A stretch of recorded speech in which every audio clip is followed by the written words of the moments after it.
এটা ভণ্ডামি, হিপোক্রেসি। আমি আজকে আপনারা দেখাই দিব কেন এটা হইল।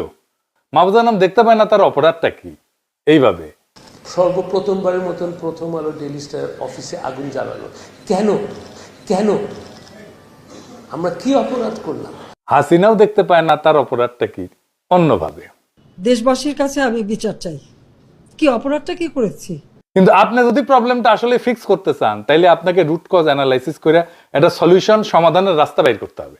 আপনি যেহেতু ইন্টেলিজেন্ট, বেকুব এবং মাথা মোটা না, আপনার যেহেতু পার্সোনাল স্টেক নাই এই ঘটনায়, আমার আলোচনাটা মন দিয়ে শোনেন, তারপরে পাইলে বেকুব গুলোরে বুঝেন। আমারে বুঝানোর দরকার নেই আপনার। আমি রাষ্ট্রটারে ঠিক করতে চাই এবং আমি জানি কেমনে ঠিক করা যায়।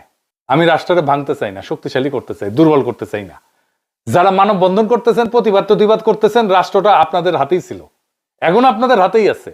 তা আপনারা তো এই রাষ্ট্র বানাইছেন, না বুঝেছেন রাষ্ট্র, না বুঝেছেন জনমানুষ সার্বভৌম ইচ্ছা, না বুঝেছেন রাষ্ট্রের মধ্যে থাকা কন্ট্রাডিকশন গুলা।